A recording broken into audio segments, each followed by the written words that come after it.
What if the secret to building an empire wasn't adding more, but ruthlessly taking away? We often look at figures like Steve Jobs and see the success, the iconic products, and the legend, but we overlook the singular mindset that drove it all. His genius wasn't about innovation in the traditional sense, it was about the fanatical pursuit of less. By stripping away complexity and eliminating the superfluous, Jobs didn't just simplify a product, he simplified the world for his users. This intense discipline is the core lesson we can learn from him. It revolves around three major principles: simplicity as the ultimate sophistication, radical focus and elimination, and the craftsmanship of unseen details. Mastering these three habits is how we can start applying Jobs' revolutionary discipline to our own lives and work. Jobs lived by the maxim, simplicity is the ultimate sophistication.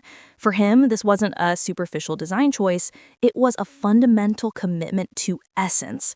He believed that to achieve true simplicity, you had to first conquer the complexity underneath. It wasn't about ignoring the difficult parts, it was about delving deep to understand a product's true essence and then having the discipline to get rid of every single part that wasn't absolutely essential. This commitment was rooted in his devotion to Zen, which nurtured an aesthetic based on minimalism. This taught him how to filter out anything that was distracting or unnecessary, which he applied directly to Apple's products.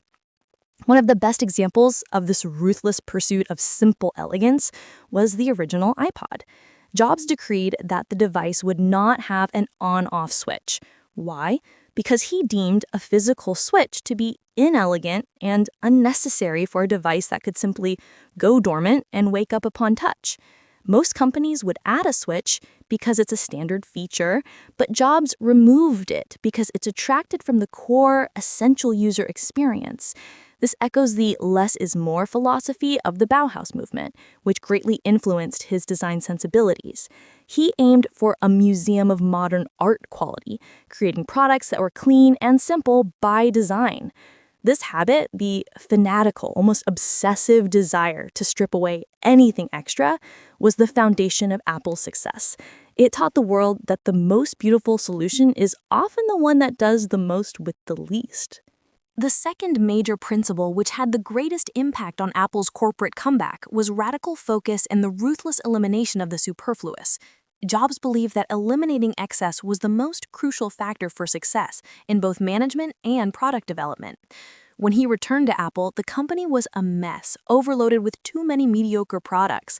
Jobs famously walked into a product strategy session, grabbed a marker, and shouted, "Stop, this is crazy." He then drew a simple 4-quadrant chart, consumer/pro and desktop/portable. His directive was simple, yet radical. Apple would only make 4 great products, one for each quadrant. He successfully got the company back on track by cutting everything else, focusing only on a few core products.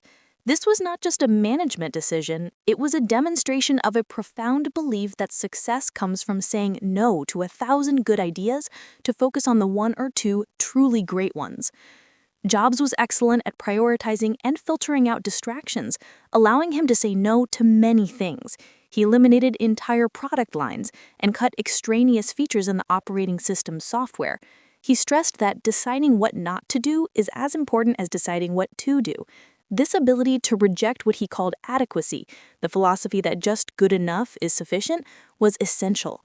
He rejected any compromise on quality or simplicity, believing that excellence and perfection were mandatory.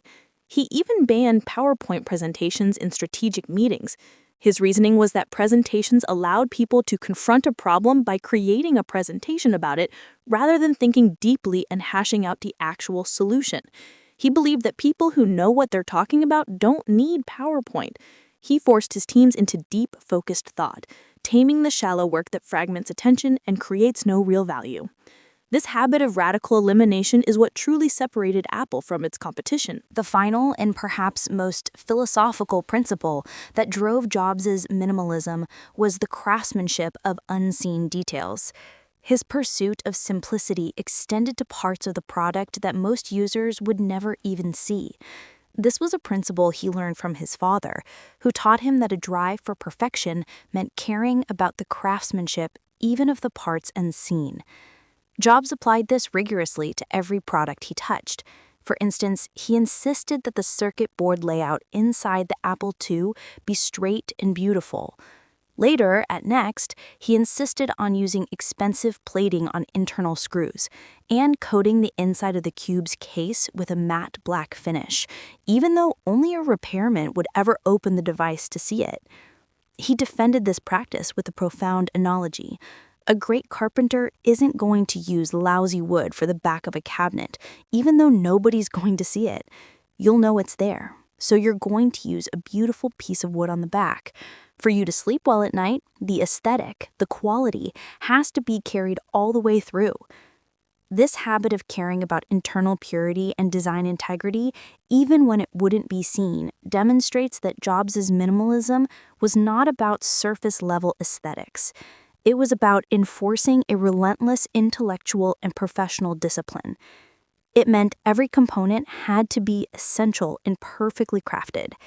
This whole widget approach meant controlling the product end to end, from hardware to software, to impose simplicity on the entire user experience.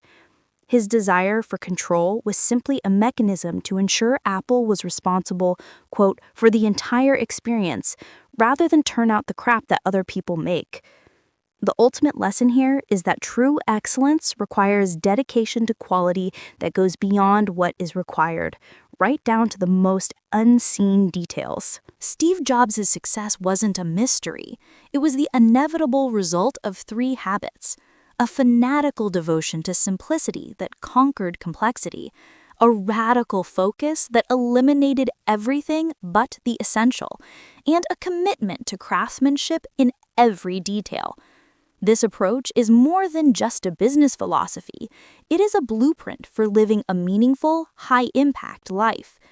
Just as Jobs had to cut thousands of product ideas to focus on 4 great ones, we too must ruthlessly drain the shallow, distracting tasks from our lives to make time for the deep, focused effort that truly creates value.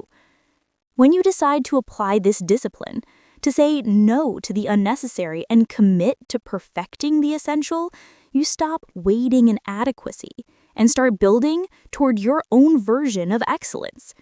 His path is proof that the greatest achievements come not from the addition of more, but from the elegant, focused power of less. This same level of success, born from discipline and focus, is entirely possible for you.